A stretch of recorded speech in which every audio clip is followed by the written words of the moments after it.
2019년 7월 14일 하나님께서 저에게 주시는 말씀은 요한복음 8장 41절에서 47절입니다. 요한복음 8장 41절에서 47절 말씀 봉독에 올리겠습니다. 너희는 너희 아비가 행한 일들을 하는도다. 대답하되 우리가 음란한 데서 나지 아니하였고 아버지는 한 분뿐이시니 곧 하나님이시로다. 예수께서 이르시되 하나님이 너희 아버지였으면 너희가 나를 사랑하였으리니 이는 내가 하나님께로부터 나와서 왔음이라. 나는 스스로 온 것이 아니요 아버지께서 나를 보내신 것이니라. 어찌하여 내 말을 깨닫지 못하느냐. 이는 내 말을 들을 줄 알지 못함이로다. 너희는 너희 아비 마귀에게서 났으니 너희 아비의 욕심대로 너희도 행하고자 하나니라. 그는 처음부터 살인한 자요 진리가 그 속에 없으므로 진리에 서지 못하고 거짓을 말할 때마다 제 것으로 말하나니 이는 그가 거짓말장이요 거짓의 아비가 되었음이라. 내가 진리를 말함으로 너희가 나를 믿지 아니하는도다. 너희 중에 누가 나를 죄로 책잡겠느냐. 내가 진리를 말하는데도 어찌하여 나를 믿지 아니하느냐. 하나님께 속한 자는 하나님의 말씀을 듣나니 너희가 듣지 아니함은 하나님께 속하지 아니하였음이로다. 아멘. 임금이 죽는 걸 붕어한다고 합니다. 붕어. 세종대왕이 붕어하기 3일 전에 유언 아닌 유언을 남겼습니다. 그 말하고 의식을 잃은 바람에 그게 결국 유언이 됐는데요. 외인들과 야인을 가비 여기지 마라. 불의의 사태를 대비하기를 게을리하지 마라. 그게 유언이었어요. 아시다시피 외인들은 왜구들로 오랜 세월 조선을 괴롭혔던 일본을 말하고 야인은 중국 대륙에 새롭게 세력을 떨치던 청나라를 말합니다. 나라 걱정하는 마음이 누구보다 앞섰던 위대했던 성군 세종은 죽음을 눈앞에 두고도 이 두 나라가 우리나라에 끼칠 비극을 미리 내다본 것 같습니다. 세종이 성군인 건 달리 성군이 아니라 역사를 보는 눈과 시대를 통찰하는 해안을 가졌기 때문이 아닌가 이런 생각을 해봤습니다. 요즘. 그러나 세종대왕의 유언은 시간이 흐르면서 철저히 잊혀졌습니다. 못난 후손들은 외인을 우습게 여기다가 임진왜란으로 나라가 초토화되고 청나라의 대처를 잘못해서 결국 정치가 실패한 거죠. 정치적 외교를 잘못해서 삼전도에서 왕이 이마가 찢어질 정도로 땅에 피를 흘리며 항복해야 했던 병자호란의 굴욕을 겪습니다. 1590년 임진왜란은 얼마든지 막을 수 있었습니다. 일본이 지금 비정상적으로 중무장하고 있던 정보가 조선 조정에 계속 보고됐고 명나라에서도 몇 번의 사신을 보내서 일본의 낌새가 심상치 않다고 대비를 해야 한다고 외교적으로 알려왔습니다. 전쟁 발발 불과 2년 전에 조선통신사로 일본 갔던 황룡길은 심각한 전쟁 예측 보고를 했지만 조선의 왕과 대신들은 설마 별일이 있겠냐 그렇게 대비를 하지 않고 있다가 그 피해는 고스란히 백성들 몫으로 돌아갔습니다. 427년 지난 그 후손들은 또 어떨까요? 한국에 대한 일본의 경제 보복에 대한 경고는 8개월 동안 계속 올려들었지만 설마 별일이 있겠냐. 솔직히 부끄럽게도 저도 그래 생각했습니다. 일본이 저래 떠들어봐야 할 게 있겠냐. 별일이 있겠냐. 지들이 뭔 일 할 수 있겠냐. 이렇게 정부에서도 무시하고 있다가 한국 경제는 이제 급소를 맞고 비틀거리고 있습니다. 더 안타까운 건 드디어 오늘 일본에서 한국에다가 백색 국가에서 제외한다고 통보를 했다고 그러는데 그러면 피해가 엄청납니다. 문제는 일본 국민의 98%가 한국을 백색 국가에서 제외하는 걸 지지한다는데 문제가 있습니다. 한국에서는 일본 제품 불매하고 그래 감정 싸움 나가면 누가 피해를 볼 것 같습니까? 제가 이번에 놀랬는 건 한국의 반도체가 세계 1인 줄 알고 자부심을 가졌는데 그 반도체 분수해놓은 거 보고 충격받은 게 있습니다. 삼성이 지금 세계 1위 반도체 회사가 그러는데 어떤 부분은 작업력이 17%밖에 안 되더라고요. 87%, 83%는 일본에서 수입해야 되는 그런 제품도 있더라고요. 우리 수준이 이거밖에 안 되나? 제가 이번 너무 놀랐습니다. 어쨌든 그 피해는 고스란히 이제 백성들이 당하게 되겠죠. 앞으로 정말 걱정입니다. 기도 많이 하셔야 될 것 같아요. 역사의 문제만이 아닙니다. 예수님의 경고에 대한 유대인들의 반응이 그랬습니다. 자신들이 아브라함의 후손이고 하나님을 아버지라 부리는 우리들을 보고 감히 마귀 자식이라니 니까지 게 뭔데 감히 그런 막말을 하냐고 철저히 예수님 경고는 무시당했습니다. 그 결과에는 이미 설교 들었으니까 다시 재론하지 않겠습니다. 그럼 우리는 예수님을 따르는 제자들로서 그분의 교훈과 경고에 얼마나 귀를 기울이고 있는가. 예수님의 교훈과 경고가 아무리 탁월하고 아무리 완벽한 진리라고 해도 거기에 귀를 기울이지 않으면 이 일본의 경제 보복하고는 비교도 안 되는 상상을 초월하는 피해를 여러분 개개인이 당하게 될 것입니다. 하나님께서는 예수님을 세상에 보낸 목적이 심판이 아니었습니다.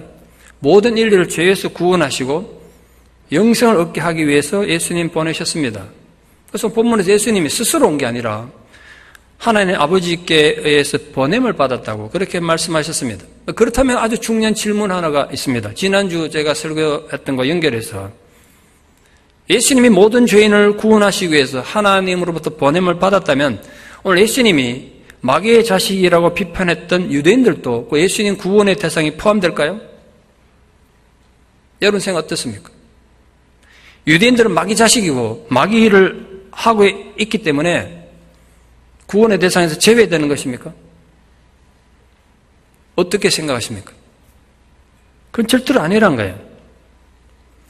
그들이 비록 마귀 자식이 분명하고 마귀 짓을 했다고 해도 그들도 구원의 대상이고 예수님 사랑의 대상이었습니다. 우리는 겉으로 드러난 이 유대인들에 대한 예수님의 이 신랄한 비판, 어떻게 사람이 사람 보고 마귀 자식이라고 말할 수 있냐고요. 우리는 좀 완국어법으로 마귀의 자녀다 이렇게 표현해놨습니다. 원문을 좀 직설적으로 번역한다면 이 마귀 새끼들 이렇게 표현해야 맞다고요. 그래서 쌍욕을 해놨어요. 그 밑에 담겨있는 진짜 복음을 읽어내야 합니다.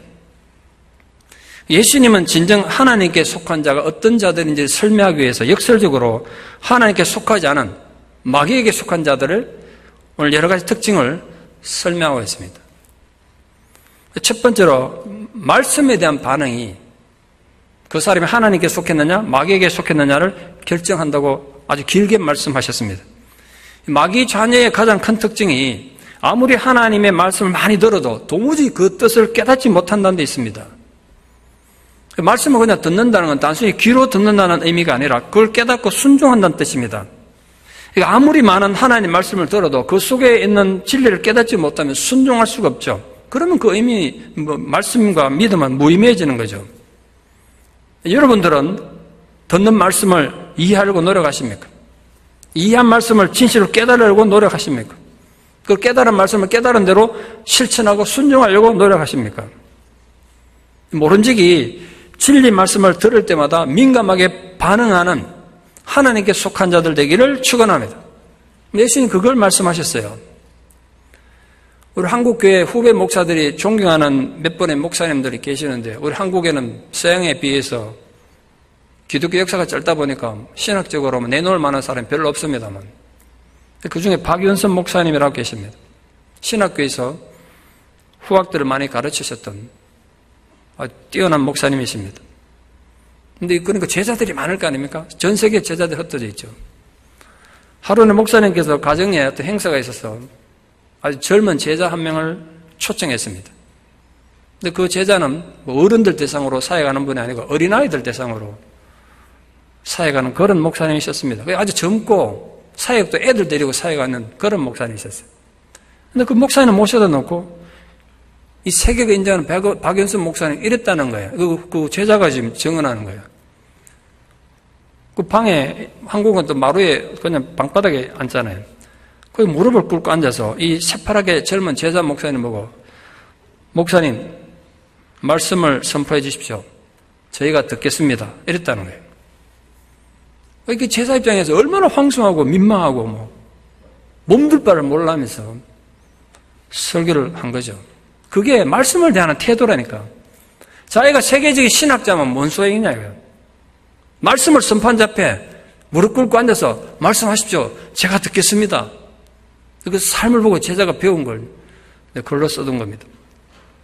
미국에서는 법정에서 증인이 선서할 때 성경책 위에 손을 얹고 서약하지 않습니까? 저도 법원에 청하나 여러 번 가서 많이 봤는데요. 대통령이나 장관이 공직에 취임할 때도 헌법에 손을 얹는 게 아니라 성경에 손을 얹고 서약합니다. 왜 그렇게 합니까?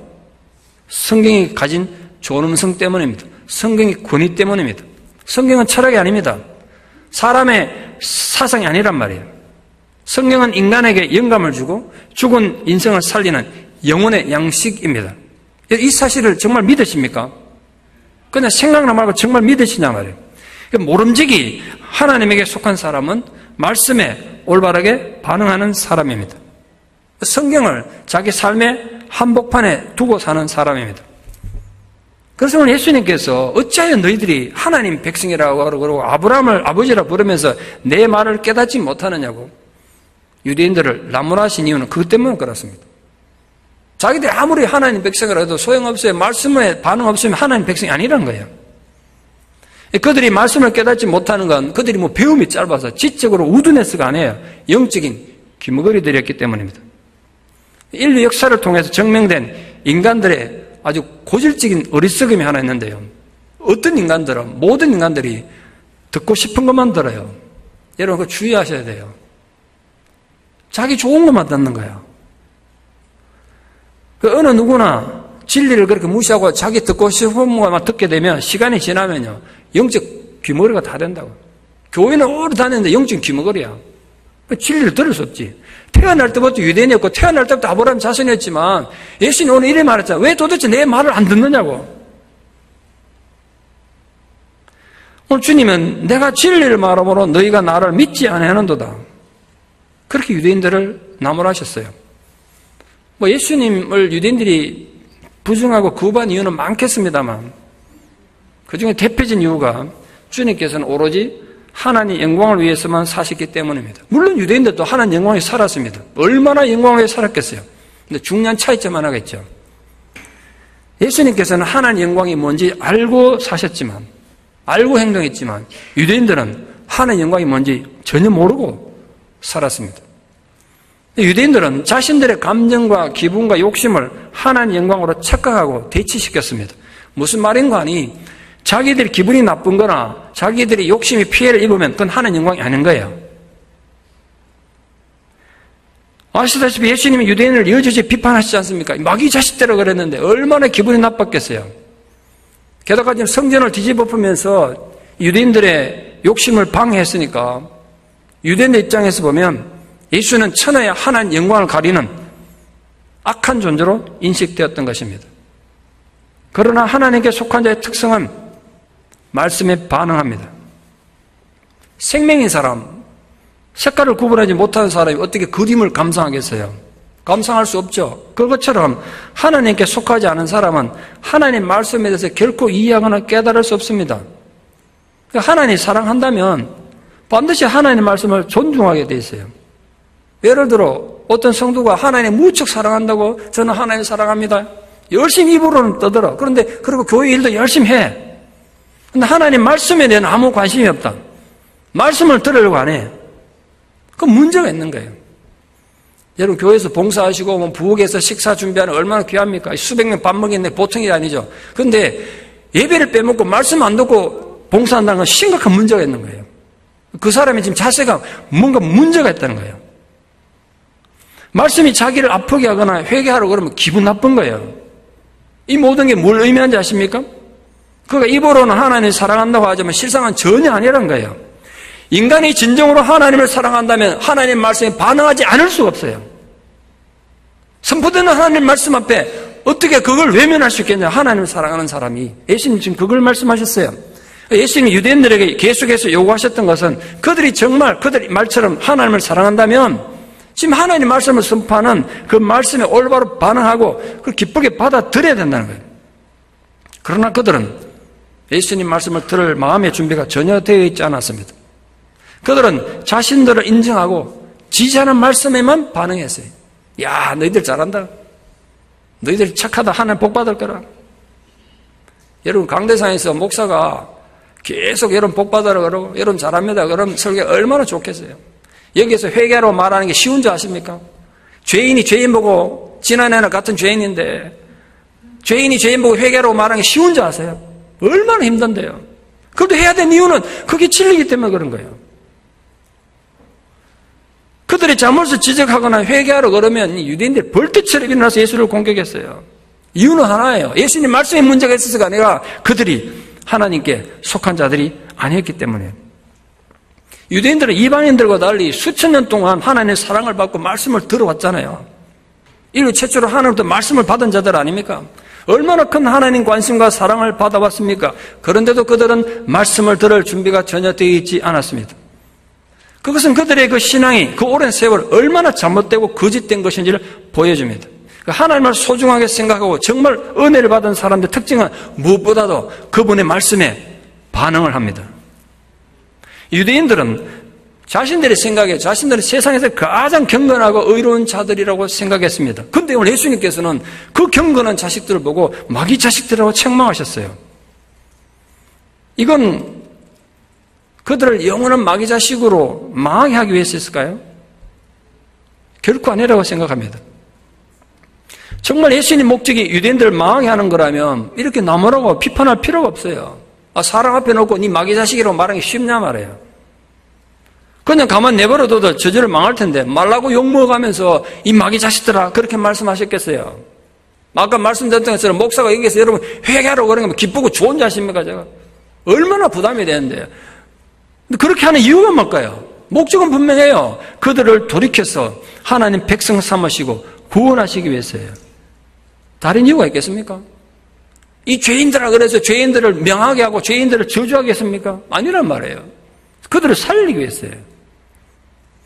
그러면 우리는 늘 하나님 말씀 앞에서 우리 자신을 자꾸 돌아봐야 돼요. 안 그러면 누구나 위선의 탈을 쓰게 된다고요. 교만의 구덩이에 빠지게 돼요. 자신은 세상에서 가장 의인인 것 같은 그 착각의 늪에 점점 더 빠지게 될 것입니다. 그럼 그 끝은 비참한 멸망이 있을 뿐입니다. 우리가 말씀 앞에 자꾸 나와야 되는 이유가 뭡니까? 오늘도 설교를 들으러 오셨는데 매주 이렇게 주일에 와서 설교를 들어야 되는 이유가 뭡니까? 정확한 자신의 모습을 보기 위해서예요. 지난 한 주간 또 세상을 살면서 의도치 않게 자꾸 세상에서 구부러지고 타락한 내 모습을 확인하기 위해서예요. 안 그러면 우리가 어디 가서 자신을 보겠습니까? 우리가 신앙생활 하면서 가장 위험한 건지 뭔지 아냐 말이에요. 신앙생활에서 가장 위험한 게 뭔지 아십니까? 자기 스스로 자기 신앙에 만족하는 거예요. 야, 내 믿음 이 정도면 뭐. 그 정말 위험한 교만이에요. 제가 그걸 해봐서 너무 잘 알아요. 저도 전과자이기 때문에 여러분 신령을 너무나 잘 알아. 저도 그래 착각하고 살았다니까. 내 정도 믿음이면 괜찮다 착각했다고요. 하나님 눈으로 나를 볼 줄 모르니까 착각에 빠지더라고요. 그건 정말 위험한 교만이에요. 하나님이 가장 싫어하는 교만이에요. 그래서 죄가 많은 곳에 은혜가 많은 법인가 봐요. 그거 무슨 소린가 하니 우리는 그렇게 생각하잖아요. 요즘 아주 심각한 범죄들이 계속 사는 게 힘들어 그런지 예전에 상상도 못했던 일들이 막 벌어지던데요. 그런 범죄를 매일 뉴스에 보면서 우린 자기 의에 빠지잖아요. 나는 그래도 이런 인간들 아니라고. 근데 아십니까? 그렇게 끔찍한 죄를 지은 사람, 물론 죄 지어놓고 더 뻔뻔스러운 사람도 있겠지만 한 가지 중요한 점 뭐냐? 자기가 죄인인 건 안다는 거예요. 내가 죄인이라는 거. 그 죄를 깨닫는 곳에 그래서 은혜가 임하는 거예요. 많은 사람들이 말씀 때문에 교회를 찾습니다. 말씀 때문에 교회를 찾죠. 그러나 안타깝게도 시간이 조금만 흐르면 말씀에 대한 감격은 너무나 빨리 사라집니다. 저는 그걸 수없이 보아오고 있습니다. 그 결과 이제 말씀만으로 안 되는 거예요. 옛날에는 별것 아닌 말씀에도 눈물 콧물 흘리고 감격하고 회개하고 그랬는데 이제는 웬만한 걸 들어도 감각이 없어. 그래서 뭔가 좀 더 자극적인 걸 찾게 됐어요. 처음에는 말씀에 감격했는데 그 마음이 왜 사라졌습니까? 왜 만족이 없습니까? 말씀에 문제가 있어서 안 해요. 말씀은 어제나 오늘 똑같아요. 내가 교만해서 그래요. 제가 선생할 때 말입니다. 교과서는 똑같지만 학생들 매년 바뀌니까 1년치만 딱 준비하면 선생들은 그 교환이 있거든. 그거 갖고 있으면 어디 가도 편안하게 선생질 할 수 있더라고. 근데 여러분 어디 가지도 안 하고 10년, 20년 계속 한 달에 했으니까 내보다 내 설교를 더 잘 기억해. 나는 잊어버렸는데. 성도님이 제보고 얼마나 설교하는지 신방 가면 옛날에 목사님 이 설교할 때 저는 그때 긴장하는 거야. 난 기억이 안 나는데. 근데 그 은혜가 사라지는 거죠. 왜? 교만하기 때문에. 나도 이제 그 정도 말씀 다 안다는 게 하도 많이 들어가지고. 그 정도 다 안다는 마음이 자리 잡기 시작하면 시간이 갈수록 말씀에 대한 긴박한 마음도 갈급한 마음도 없어집니다. 그래서 모든 문제가 교만 때문에 일어납니다. 그게 저의 고민이기도 해요. 별로 잘난 것도 없이 왜 그래 우리가 교만한지. 왜 우리가 기도하지 않습니까? 왜 예배를 소홀하게 됩니까? 왜 자꾸 습관적인 죄를 짓습니까? 왜 원망과 불평이 끊어지지 않습니까? 모두가 인정하기 싫지만 내 안에 교만이 있기 때문입니다. 예수님께서는 바로 유대인들이 그 교만에서 벗어나서 진정한 하나님 자녀의 자리로 돌아오도록 하시기 위해서 마귀의 자식들이라고 아주 심각한 비판을 직설적으로 하신 거예요. 여기서 질문 하나 있습니다. 우리 같은 죄인들은 다른 사람은 마귀의 자식이라고 욕하면 우리 마음으로 죄 짓죠. 마음으로 미워하잖아요. 그게 범죄잖아요. 살인이잖아요. 예수님 유대인들 보고 마귀의 자식들을 말할 때 마음에 미움이 있었을까요? 없었을까요? 아무런 대답을 또 안 하시네. 예수님이 그 사람을 막 미워가지고 이 마귀 자식들 지옥에 가서 다 망해라 이런 마음을 하셨을까요? 아니에요. 그 예수님이시니까. 예수님은 그 안에 사랑으로 가득 찼기 때문에 우리처럼 죄 안 짓고도 마귀의 자식이라고 말할 수 있는 거예요. 그런 건 우리 함부로 흉내내면 안 돼요. 성경에 봐라. 예수님도 마귀의 자식이라고 그랬잖아요. 그래서 나한테는 안 해보고 마귀의 자식이라고 그러면 안 돼요. 우리는 죄 지어요. 죄인이라서. 입으로 나오면 마음으로 죄 짓는다니까? 예수님은 안 그러셨어요. 누가 하나님 은혜를 받습니까? 자신의 부족을 알고 깨닫는 자입니다. 우리가 살아갈수록 신앙생활 할수록 더욱 깨닫게 되는 건 하나님 앞에 정말 하기 힘든 게 겸손이더라고요. 겸손이야. 여러분 돈 벌어가지고 헌금하는 거 뭐 그것도 귀한 일입니다. 그건 쉬운 일이에요. 어쩌면 하나님 위해서 하나님 중에 가장 쉬운 일일지 몰라. 돈 주고 나면 헌금하고 나면 잊어버리면 되니까. 교회 가서 봉사하는 게 오히려 쉬울지 몰라요.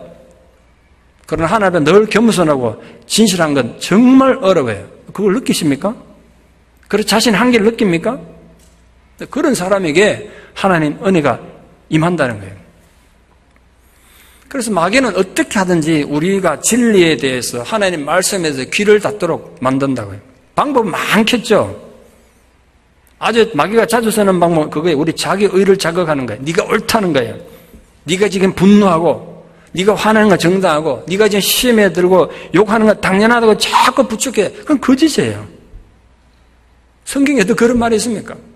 거짓말이라고. 근데 그 소용돌이 한번 빠지면 인간은 누구나 세상을 향해서 분노의 칼을 갈다가 스스로 자멸하게 됩니다. 신앙생활 할수록 우리가 정말 빠지기 쉬운 함정이 여기 있어요. 내가 틀릴 수 있다는 생각을 하지 않고 늘 이웃과 세상의 문제라고 비판하기 쉬워요. 말씀을 들으면서도 늘 남에게 적용하지 자기에겐 적용 안 한다고요. 이거 우리 오늘 남편이 우리 아내가 들어야 된다. 우리 아들놈이 좀 들어야 된다. 이렇게 생각한다고. 자신은 모든 게 완벽하다고 생각하기 때문에 그래요. 진리는 절대적인 거지 않습니까? 언제 어느 곳에서나 진리여야 해요. 근데 마귀는 우리에게 다가와서 진리를 상대화시켜버리는 거예요. 진리를 상대화한다는 걸 좀 쉽게 말씀드리면요. 내 마음에 들고 내가 받아들일 수 있으면 진리고 내 기분 나쁘고 받아들일 수 없으면 진리가 아니라고 가르치는 거예요. 마귀가. 근데 우리가 얼마나 실제로 그렇게 삽니까? 결국 우리가 하나님 자녀라 그러고 예수님 제자라 그러면서 진리 기준이 하나님 말씀이 아니라 내 감정이고 내 기분이 내 이성이 기준이에요. 이건 정말 무서운 마귀의 함정이에요. 여러분 여기에 속지 않도록 정말 주의하셔야 됩니다. 그 문제를 깨닫게 하고 하나님 관계를 회복하게 하기 위해서 너희는 마귀 자식이라고 엄청난 비판을 예수님 하신 것입니다. 하나님께 속한 사람들은 반드시 말씀을 듣습니다. 말씀이 내 귀에 들린다는 건 그게 축복 중에 축복이에요. 말씀에 대한 반응이 지금 하나님과 나의 관계를 나타내는 기준입니다. 그건 속일 수가 없습니다. 그러므로 사랑하는 모든 성도님들은 다른 어떤 것보다 이 교회 오거든 말씀에 대한 올바른 반응을 하는 하나님에게 속한 자들 다 되기를 진심으로 축원합니다. 두 번째로 마귀의 가장 큰 특징은 자기 욕심에 사로잡히는 겁니다. 욕심. 예수님이 너희 아비 마귀를 욕심의 화신으로 지금 설명했잖아요. 너희 아비 마귀가 욕심으로 행한다는 건 이 마귀가 인간들의 마음을 더러운 욕심과 욕망으로 가득 차게 해서 지금도 자꾸 죄를 범하게 만들기 때문에 그렇게 표현했어요. 그래서 모든 하나님에게 속한 자들은 끊임없이 자기 마음을 들여다봐야 돼요. 왜냐하면 온갖 음란과 더러운 욕망으로 내 안이 지금 가득 차 있지는 않은가. 하나님에게 속한 자들이라면 매 순간 우리 마음이 얼마나 거짓에 물들기 쉽습니까? 이 거짓에 물들기 쉬운 마음을 우리 하나님 아버지께서 또 새롭게 정한 마음으로 바꿔주시기를 기도하셔야 돼요. 거룩한 마음과 거룩한 영이 없다면 우리 결코 예수님 제자가 될 수 없고 하나님에게 속한 자들이 될 수 없기 때문에 그렇습니다. 캔사스시티에서 노숙 생활로 길거리에서 구걸하던 빌리라는 노숙자가 있었습니다. 하루는 구걸하고 있는데 눈발이 약간 날리던 어느 날이었는데요. 퇴근하고 가던 젊은 여자들 살아란 여자가 지나가다 문득 그 노숙자가 너무 불쌍해 보여서 자기 지갑 안에 동전을 모아놓은 동전 지갑이 있었는데 그걸 그 사람에 다 부어주고 싶어서 그 사람 그 노숙 구걸한 깡통에다 그걸 다 부어줬어요.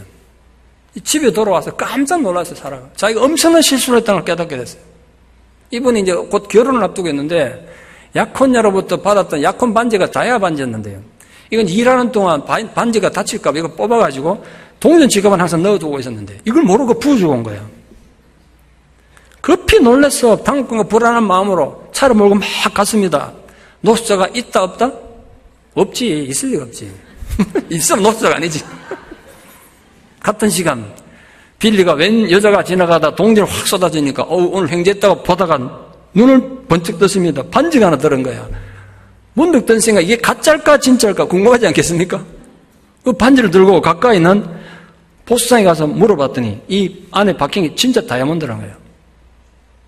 그러면서 주인이 이렇게 말했어요. 당신이 팔 생각했으면 내가 이 자리에서 캐시로 4,000불 주겠다는 거예요. 그 현찰 몇만 불짜리인가 봐요. 캐시로 당연히 4,000불 주겠다니까. 단돈 1불에 땡큐를 남발한 노숙자에게 4,000불 캐시가 생겼다. 얼마나 그금입니까? 당연히 빌리 마음에 욕심이 발동하지 않았겠어요? 욕심은 인간이 본능적으로 가지고 태어납니다. 그래서 우리가 죄인이고 마귀 자식이에요.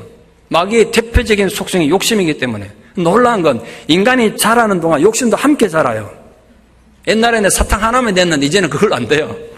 나이가 들면 욕심도 더 커지는 거야. 물질에 대한 욕망, 성에 대한 욕망, 교만에 대한 욕망 등 점점점 자라나서 결국은 인간이 자기가 만든 그 욕망의 노예 돼가지고 욕망의 비극적인 주인공이 되는 거야. 자기가 만난 욕망인데 그게 노예가 돼버려요. 왜 그렇습니까? 인간의 욕망의 기원이 단순히 인간의 생각이나 내면에서 나온 게 아니라 그 출처가 마귀이기 때문에 그런 거예요. 오늘 예수님 그래 말씀하셨어요. 이 욕망은 자라나서 인간의 마음속에 정오와 거짓을 필연적으로 불러일으킵니다. 더욱 무서운 사실은 비록 우리가 구원받고 하나님 자녀가 됐어요. 이미 예수님 제자 훈련을 많이 받았어요. 그러면 욕심이 사라질까요? 안 사라져요. 성경을 배우고 설교를 듣고 아니면 심지어 이렇게 설교하고 제자 훈련을 받고 제자 훈련을 시키는 목사가 되고 신앙생활을 하면 욕망에서 자유로울까요? 그러면 얼마나 좋겠습니까? 제가 하나 예언하건대 그런 날은 영원히 오지 않을 것입니다. 그래서 가룟 유다처럼 예수님 제자가 되어도 돈 받고 주님을 팔아먹는 배신자가 될 수 있는 거예요. 사울왕처럼 교만해서 그렇게 많은 하나님 복을 받았는데도 자기가 제사장 노릇하다가 저주받아 죽기도 해요. 삼손처럼 하나님 주신 놀라운 초능력 힘을 가지고 온갖 타락의 도구를 쓰다가 눈이 뽑혀 비참하게 죽기도 해요. 어느 누구도 욕망에서 자유롭지 못해요. 그러므로 절대로 잊지 말아야 될 실존적인 진실 하나는 우리가 싸워야 될 가장 치열한 영적 전쟁의 대상은 항상 우리 자신이에요.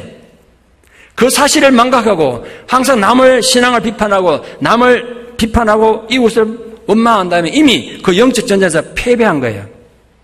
항상 우리 성령의 검, 그 말씀의 칼끝을 겨내야 될 대상은 바로 내 자신이라는 사실을 잊지 마십시오. 그러려면 겸손해야 되고 진리에 목말라야 되고 어떤 모양의 거짓이라도 버리고 생명을 삼하는 마음이 우리에게 있어야 돼요. 우리가 말씀을 수없이 듣지만 욕심이 더 강하다 보니까 알고 있는 말씀, 오늘도 설교 듣고 나가시는데 오늘 목사님에게 들은 그 설교대로 사는 게 아니라 내 욕심을 따라 산단 말이에요. 우리가 제가 너무 아픈 데를 찌릅니까 지금? 그게 예수님이 비판하신 이 유대인들의 치명적인 문제였어요. 누구 말에 영향을 받고 사는가, 그게 우리 본질을 결정해요. 하나님 자녀라면 당연히 하나님 말씀을 듣고 영향을 받을 것이라고, 또 받아야 한다고 오늘 예수님 말씀하셨어요. 앞서 말씀드린 노숙자 빌리 이야기의 결론입니다. 빌리는 혹시나 하고 갔던 보스가게에서 고민을 하기 시작했습니다. 이 반지를 팔면 4,000불이라는 거금이 생기는데 그 돈이면 인생 역전할 수 있겠다 이런 생각이 들었어요. 마음이 막 흥분하기 시작해, 심장이 막 뛰기 시작했어요. 그런데 저 마음 밑은 곳에서 또 다른 소리가 올라오기 시작했어요. 그래도 너에게 선을 향한 사람인데 이 반지가 그 사람에게 얼마나 귀할지 모르는데 네가 그걸 함부로 가로쳐서 되냐, 그런 소리가 올라왔어요. 거기서 잠시 갈등했던 이 빌리는 보스가게에서 발을 돌리기로 했습니다. 욕심을 선택하지 않고 양심의 소리에 귀를 기울이기로 했습니다. 언제든지 반지 주인이 찾아오면 돌려주려고 호주머니 깊숙이 잘 간직해 두기로 생각하고 보스가게에서 나왔습니다. 근데 다음날 사라가 어제와 같은 장소에서 노숙자 빌리를 만났습니다. 사라가 불안한 마음으로 다가가서 혹시 저 아시겠습니까? 물었습니다. 빌리는 당연히 제가 기억하죠. 그래서 호주머니에서 반지를 꺼내주면서 이렇게 말했습니다. 이 반지가 당신에게 얼마나 소중한 것인지 제가 압니다. 그래 돌려줬어요. 사라가 얼마나 감동했겠습니까? 길거리 노숙자 생활하는 힘들 어려운 상황에서도 지금 당장 하면 몇천 불의 캐시를 받을 수 있는 그 상황에서도 욕심이 아닌 정직을 선택했던 빌리를 내가 이 사람 좀 돕고 싶다. 어떻게 도울까? 집에 와서 고민하다가 자기 사연을 인터넷에 올렸어요. 그리고 우리가 이 사람을 좀 도와주면 안 되겠냐고 모금을 했는데 얼마 모인지 아십니까? 20만 불 모였대 지금까지. 4,000불 대 20만 불이에요. 당장 눈앞에 작은 욕심을 이겨내고 선한 양심을 지켰더니 비교할 수 없는 큰 복으로 돌아온 겁니다. 그래서 현재 빌리는 노숙자 생활 청산하고 20만 불이면 뭐 웬만한 가게 하나 얻을 수 있잖아요. 새로운 삶을 시작하게 된 겁니다. 제가 그 기사를 보면서 마음으로 빌리를 응원했어요. 그의 선한 양심을 따라 앞으로 새로운 삶을 승리하기를 제가 마음으로 응원했어요. 아울러서 우리도 우리 서로 좀 응원합시다. 순간순간 욕심이 심각한 갈증처럼 우리 내면에 솟구칠 때 사랑하는 성도인들, 옆에 있는 성도인들이 욕심을 따라가지 않고 하나님의 선한 양심을 선택하는 품위 있는 하나님 자녀 되기를 함께 축원합니다. 세 번째로 마귀의 가장 두드러진 본성은 거짓이에요. 거짓말. 그래서 예수님도 마귀를 거짓의 아비라고 그랬어요. 마귀는 거짓을 사랑해요. 그래서 우리가 무신과 하는 모든 거짓말 배후에는 마귀가 있는 거예요. 그럼 여러분 좀 섬뜩하지 않습니까? 우리가 필요에 따라 습관적으로 크고 작은 거짓말을 얼마나 하고 사는데 여러분 거짓말 안 하세요? 하루라도 거짓말 안 하면 입에 가시가 돋잖아요. 그럼 결국 내가 하나님께 속한 자가 아니라 마귀에게 속한 자라는 증거인데, 그러니 우리 마음이 거짓에 물들지 않도록 우리 영혼이 깨어 있어야 돼요. 거짓은 언제나 진리를 싫어하고 진리를 파괴해요. 예수님은 유대인들이 거짓말을 너무 쉽게 하는 그 경향성 때문에 마귀 자식들이라고 비판하셨어요. 에덴 동산에서 뱀이 하와를 속여서 하나님 명령을 어기게 했던 것도 거짓말에 시작된 마귀의 계략이었습니다. 마귀의 속성이 거짓말하는 거기 때문에 언제나 그 희생양을 찾아요. 거짓에 속아 넘어갈 자를 찾는단 말이에요. 많이 배우고 뭐 똑똑하면 거짓에 안 속을 것 같습니까? 그건 아니에요. 오히려 많이 배운 사람 더 쉽게 속더라고. 거짓에 속아 넘어가지 않을 지혜와 총명이 하나님부터 정말 필요해요. 하나님 지혜가 없으면 세상의 지식과 자기 경험으로는 이 마귀의 거짓 앞에 힘을 쓸 수가 없어요. 이 유대인들은 늘 거짓말하는 것이 익숙했기 때문에 예수님이 지금 진리를 선포하는데 마치 난생 처음 듣는 외국어 듣는 것처럼 그런 이해가 안 됐을 거예요. 그래서 예수님께서 이렇게 말씀하신 거예요. 내가 진 진리를 말함으로 너희가 나를 믿지 않는다. 이렇게 말씀하신 이유가 그것 때문에 그래요. 유대인들이 예수님 진리를 듣고도 아무도 이해를 못했어요. 결국 유대인들은 거짓 증거로 예수님을 십자가에 못 박았지 않습니까? 게다가 마귀는 거짓을 진리라고 믿게 해요. 설마 사람이 어떻게 거짓을 믿겠나 싶은데 거짓의 영이 인간의 마음을 차지하면요, 거짓을 진리로 믿게 돼요. 수많은 이단들이 그렇게 이 세상에 득세할 수 있는 이유는 바로 그것 때문에 그래요. 우리도 이런 거 보면, 뉴스 나온 거 보면 어떻게 인간이 어리석게 이런 데 가서 저런 이단에 가서 빠져가지고 저렇게 인생을 망치고 전 재산 드리고 그러냐. 그러 싶은데 내 마음대로 안 돼요. 거짓이 다 와서 거짓 싹 사로잡히면. 그럼 어리석게 그런 게 추종하는 거예요. 그래 이상한 이단들 가서 10만 명, 20만 명 모인 이유 거기 있는 거예요.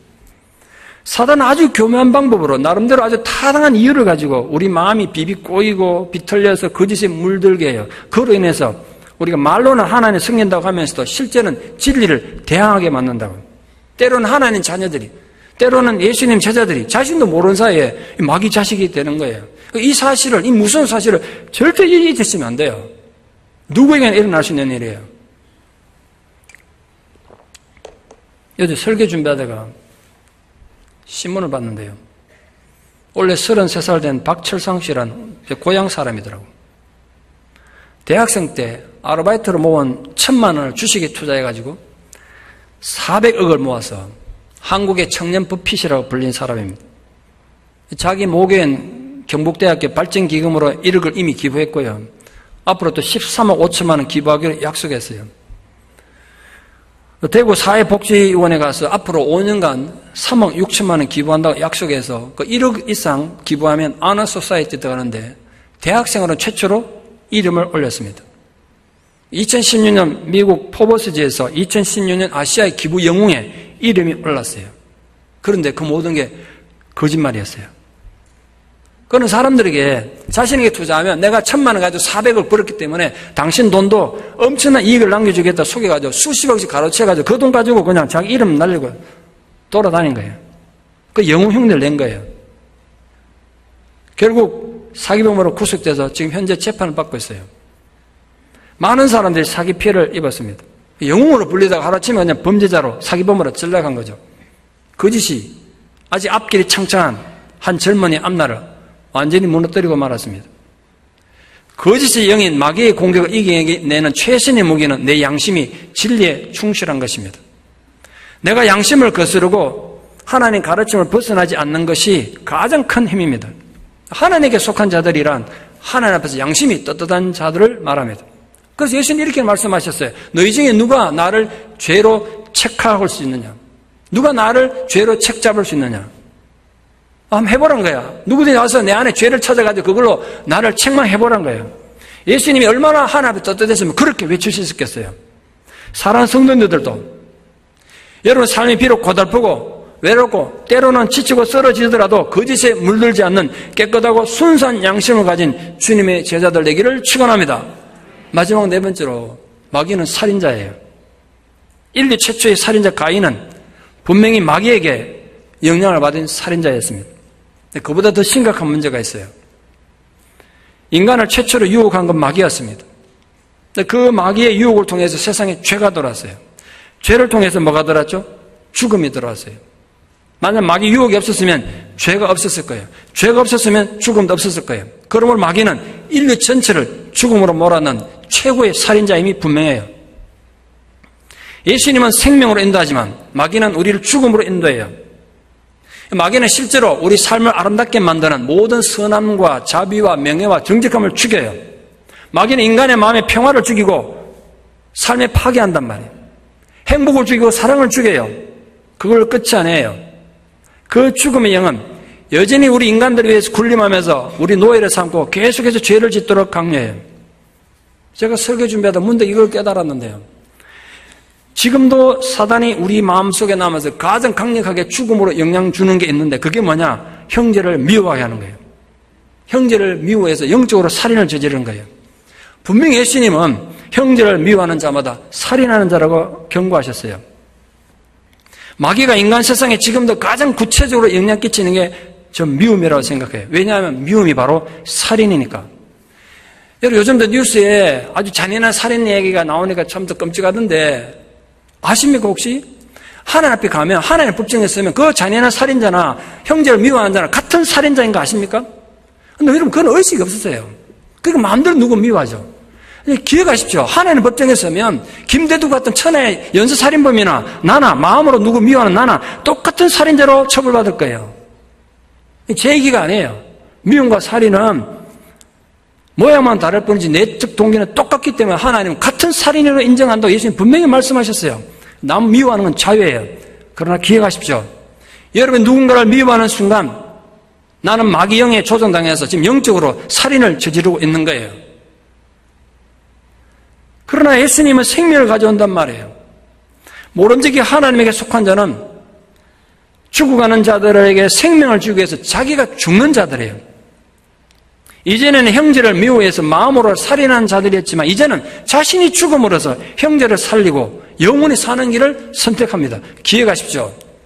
마귀는 지금도 우리를 죽이려고 합니다. 마귀가 우리 영혼을 죽이는 가장 손쉬운 방법은 미움을 불러일으키는 거예요. 마귀가 우리 보고 엄청난 고난을 주고 육신의 병들게 죽이는 게 아니라 우리 마음속에 미움을 불러일으키면 우리 죽이는 거예요. 정말 우리가 잊지 말아야 될 주님이 가르치신 교훈은 미움은 남을 죽이는 게 아니라 나를 죽이는 거예요. 여러분 그거 아십니까? 나를 죽이는 거예요. 내가 누구 미워하면 나를 죽인다고. 왜냐하면요, 내가 미워하는 그 사람은요, 아무것도 모르고 잘 먹고 잘 살아요. 나만 지금 스트레스 받아가지고 밤에 잠 못 자고 분노하고 막 이러고 있지. 그 내가 나를 죽이고 있는 거야. 미움은 나를 죽이는 살인이에요. 제가 그걸 몰랐었어요. 그래서 제가 매일 아침 눈 뜨면 모든 미움으로부터 자유할 것을 기도해요. 살인의 영이 마귀가 내게 들어와서 누군가를 미워하면 이미 내가 살인한 자고 내 영혼을 죽이니까 다시 말씀드립니다. 그때 살인이라는 건 남 죽이는 게 아니라 내 영혼을 내가 죽이고 있는 거예요. 그렇게 사시겠어요? 제가 지금 분명히 말씀드리는데 2019년 7월 14일 현재 누군가 미워하는 사람이 제게는 없어요. 전 살인자가 아니에요 지금. 지금은 내일 또 내가 모르겠지만 제가 자주 말씀드리잖아요. 우리 교회 안에서 제일 연쇄살인범이 저라고. 살다 보면 사람 자꾸 부딪히면 미워한 사람 생겨요. 그럼 그거 살인하는 거라. 내가 의식이 없다니까. 그러니까 내가 이렇게 남을 미워하고 그럼 내가 죽이는 건 안 되지. 자꾸 내 마음 털어내야 된다고요. 마찬가지예요, 여러분. 미움이 생길 겁니다. 어떻게 미움이 자유롭겠어요? 인간이 불완전한 죄인인데 미움이 생길 때마다 기억하십시오. 내 안에 또 사단이 역사하는구나. 아셔야 된다고요. 미움을 품고 있는 마음에 사랑이 자리할 수 없습니다. 생명이 존재할 수가 없죠. 그러므로 하나님에게 속한 자는 누군가를 죽이는 자가 아니라 자신이 죽는 자들이 되어야 합니다. 미움이 싹트는 마음에 화평과 용서와 사랑을 심어 생명의 싹을 틔우는 자들입니다. 사랑하는 성도들 모두 오늘 예수님이 극단적인 이 마귀 자식들이라 이 극단적인 외침으로 가르쳐주신 구원의 진리를 바르게 깨닫기를 바랍니다. 모름지기 말씀에 올바르게 반응하는 영원히 살아있는 성도들 되기를 바랍니다. 모든 거짓을 진리를 싸워 이기는 승리자들 되기를 바랍니다. 끊임없이 솟구치는 욕망을 이겨내고 하늘의 소망을 두고 사는 영혼의 아름다운 사람들 되기를 바랍니다. 그리고 무엇보다 미움과 원망과 분쟁이 끊이지 않은 이 말세 시대에 미움이 있는 곳에서 사랑을, 상처가 있는 곳에 용서를 심어서 위로받기보다 위로하고 이해받기보다 이해하고 사랑받기보다 사랑하는 평화의 도구로 쓰임받는 주님의 제자 하나님에게 속한 자들 되기를 진심으로 축원합니다.